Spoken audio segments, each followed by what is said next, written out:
तो हम लोग आज पढ़ेंगे अलंकार। सबसे पहले अलंकार का अर्थ समझिए।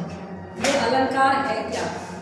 अलंकरोति इति अलंकार, जो अलंकृत करे। अलंकृत करना मतलब सुंदर बनाना। क्या बनाना? सुंदर बनाना। यहाँ शब्द को सुंदर बनाया जाता है, काव्य को सुंदर बनाया जाता है। ये काव्यात्मक अलंकार है।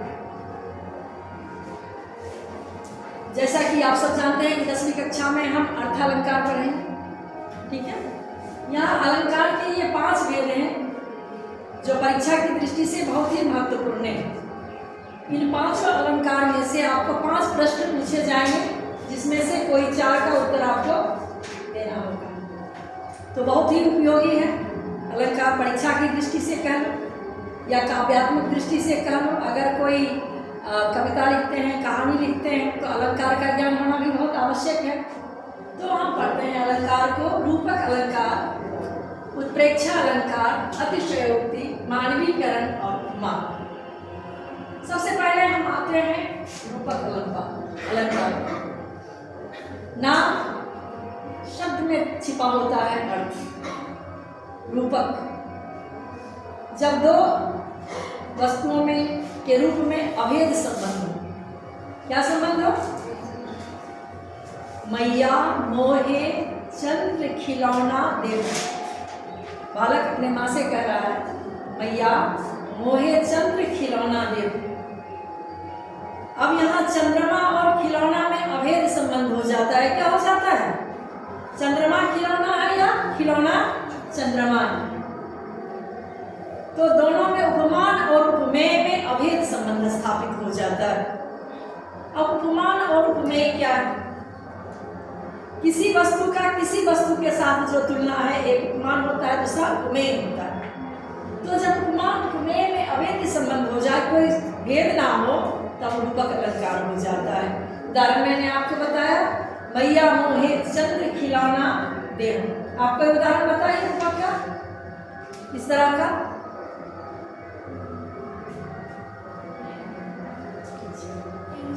कोई नहीं, आप ढूंढिएगा, लिखिएगा इस तरह के जब उपमान और उपमेय में अभेद संबंध हो। इसका एक शॉर्टकट रास्ता है, बीच में हाइफन होता है। क्या होता है? बीच में हाइफन होता है। चंद्रमुख, अगर चंद्र और मुख के बीच में हाइफन है, तो वहां भी उपमान का उपमेय में अभेद संबंध है। समझ गया? समझ में आया? बीच में हाइफन होगा योजक चिन्ह से।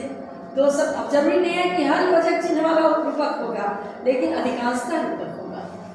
अब हम आते हैं उत्प्रेक्षा। उपमेय में उपमान की संभावना, कल्पना। जब उपमेय में उपमान की संभावना अधिक हो, कल्पना अधिक हो, तो वहां पर उत्प्रेक्षा अलंकार होता है। क्या होता है? मनो नीलमणि शैल पर आतप परय प्रभात। कवि सुंदरता का वर्णन करते हुए कह रहा है, किसकी सुंदरता? भगवान श्री कृष्ण की सुंदरता कैसी है? तो मनो नीलमणि शैल पर, शैल मतलब पर्वत। नीलमणि पर्वत पर जब आतप प्रभात कालीन सूर्य की किरणें पड़ती हैं, तो वह स्वर्णिम दिखती हैं। कैसी दिखती है? स्वर्णिम, सोने जैसी चमकीली। भगवान श्री कृष्ण जब पीताम्बर ओढ़ते हैं, तो कैसा लगते हैं? मनो नीलमणि शैल पर आतप परयो प्रभात। भगवान श्री कृष्ण सामने हैं, मानो नीलमणि पर्वत है, और उस पर जब सूर्य की रोशनी पड़ती है, आतप, प्रभात का आतप पड़ता है, जो सुशोभित होता है नीलमणि पर्वत। उसी तरह से भगवान श्री कृष्ण जब पीताम्बर, पीले रंग का अंबर ओढ़ते हैं अपने नीले शरीर पर, तो मानो मनो नीलमणि शैल पर आतप परयो प्रभात, ऐसा प्रतीत होता है। यहाँ क्या है? संभावना है। उपमेय में उपमान की क्या हो गई है? संभावना हो गई है, कल्पना हो गई है, इसलिए यहाँ उत्प्रेक्षा अलंकार। जैसे मैंने आपको शॉर्टकट बताया कि रूपक अलंकार वाले शब्दों के बीच क्या होता है? योजक चिन्ह होता है। इसके भी इस तरह से ट्रिक है, एडहॉक रूल्स हैं। जनो, मानो, जानो, मानो,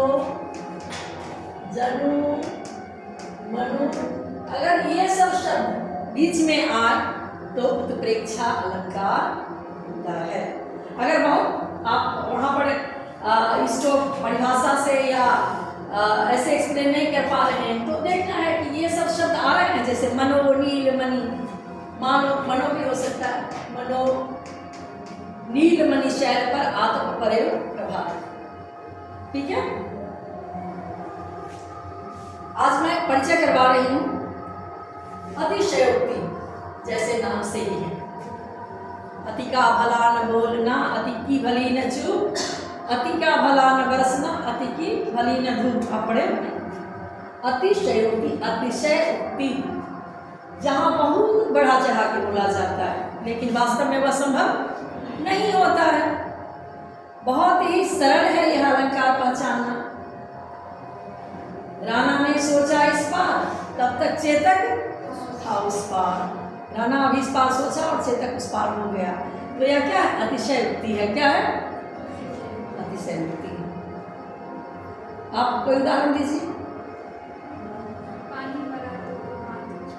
पानी पर रात को हाथ छुयो नहीं, नैने के जल सो कर धोयो।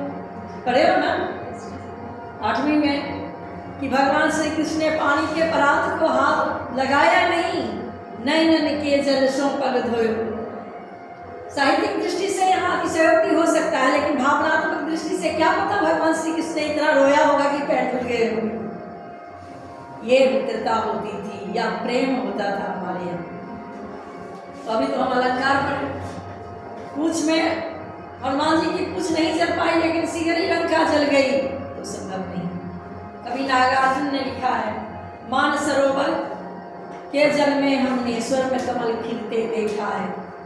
मान सरोवर के जल में वो ऐसा लिख रहे हैं कि उन्होंने सोने के कमल को खिलते देखा, लेकिन सोने के कमल नहीं खिले होंगे। जब कमलनी खिली होगी तो सूर्य का प्रकाश पड़ा होगा और वह स्वर्णिम हो गया होगा। तो यह अतिशयोक्ति है, अतिशयोक्ति। कभी साहित्यकार जब लिखते हैं तो कभी वह पैरों में मनुष्य की कल्पना करते हैं, कभी जड़ वस्तुओं में भी मानवीकरण कर लेते हैं, मनुष्य की कल्पना कर लेते हैं, उसके अनुभूति को महसूस करने लगते हैं। तब क्या हो जाता है? जैसे प्रकृति का मानवीकरण हो गया, मनुष्य के रूप में चित्रण कर दिया, तो वहां मानवीकरण अलंकार हो गया। क्या होगा? मानवीकरण का एक उदाहरण दीजिए। बहुत पढ़ेगा, बहुत सुंदर। मेघ आए बड़े बन ठन के, आगे गांव में जो आए पाउन शहर के। मेघ आए बड़े बन ठन के सवर के, गांव में जो आए पाउन सवर के। तो मेघ की तुलना किससे की गई है? जब गांव में कोई अतिथि आता है, पाउन आता है सवर के, तो मेघ उसी तरह से बन ठन के आया है। आगे आगे बयार चली, यानी हवाएं आई, वो भी शीतल पवन आया, उसके साथ साथ फुहारें आई।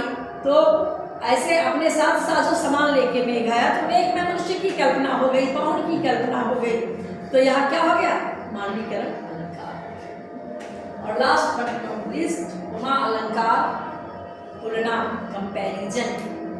जब किसी चर अचर, चेतन और जड़ दोनों की तुलना की जाए तो वहां पर कौन सा अलंकार होता है? उपमा अलंकार होता है।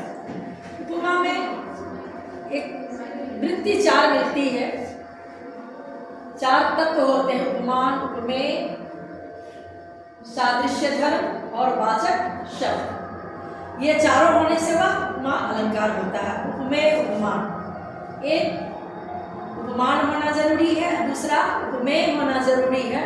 दोनों में धर्म साधारण हो, यानी दोनों का गुण बराबर हो, और उसको कहने के लिए एक शब्द भी हो, वाचक शब्द भी हो। जैसे हाय फूल सी कोमल बच्ची, हुई राख की थी ढेरी। अब बच्ची और फूल दोनों के बीच सादृश्यता है, उसको कहने के लिए शब्द कौन है? वाचक शब्द कौन? कोमल। दोनों के बीच में क्या है? कोमलता है। बच्ची और फूल के बीच तुलना, एक उपमान है, दूसरा उपमेय है, दोनों में धर्म क्या है? कोमलता है, तुलना की जा रही है। और वाचक शब्द कोमलता है, धर्म क्या है? धर्म कोमलता हो गया। तुलसी कोमल बच्ची, शब्द क्या हो गया? कोमल। चारों तत्व मिल गए, तो यह क्या हो गया? मां अलंकार हो गया। क्या हो गया? समझ में नहीं आया? जब दो व्यक्ति, वस्तु, एक व्यक्ति हो सकता है, दूसरा प्रकृति का कोई अंग हो सकता है, जड़ चेतन कुछ भी, दो चीजों में जब एक जैसा गुण हो और दोनों की तुलना किसी से किया जाए, उस गुण के आधार पर उसको बताने के लिए एक शब्द हो। ठीक है? अब उदाहरण देखिए, हाय फूल सी कोमल बच्ची हुई राखी थी ढेर। तो फूल सी कोमल बच्ची, फूल कोमल है, बच्ची भी क्या है? कोमल है। फूल के जैसे कोमल बच्ची राखी ढेर हो गई। तो आपको अलंकार ढूंढना, फूल सी कोमल बच्ची। समझ रहे हो? दोनों में सादृश्य धर्म है क्या? कोमलता, दोनों ही कोमल हैं। और उसको कहने के लिए कोमल शब्द का प्रयोग किया गया, जो वाचक शब्द हो गया। ठीक है? एक उपमान हो गया, दूसरा में हो गया, चारों तत्व मिल गए। अगर फिर भी आपको कठिनाई होती है, तो जब तुलना करने के लिए दो शब्दों के बीच सा सी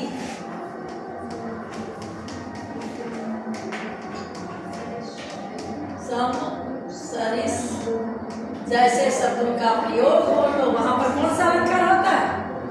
उपमा। दूसरा उदाहरण, पीपल पात सरिसमन डोला। अब देखो, यहाँ आप प्रश्न कर सकते हो कि कक्षा नंबर में आपने अनुप्रास पढ़ा है कि वर्णों की जहाँ आवृत्ति होती है वहाँ अनुप्रास अलंकार होता है। तो सबसे पहले कि आपको 10वीं कक्षा में अर्थालंकार है, अनुप्रास क्या है? शब्दालंकार है। यहाँ पीपल पात प की आवृत्ति हुई है, लेकिन प की आवृत्ति के साथ साथ सरिस शब्द आ गया है। क्या आ गया है? सरिस शब्द आ गया है, तो यहाँ अनुप्रास नहीं होगा। क्या होगा? मां अलंकार होगा। So don't be confuse. ठीक है? आप अधिक से अधिक उदाहरणों को पढ़िए, लिखिए, कविता पढ़िए, उसमें ढूंढिए कि यहाँ पर कौन सा अलंकार है। समझिए? कोई डाउट?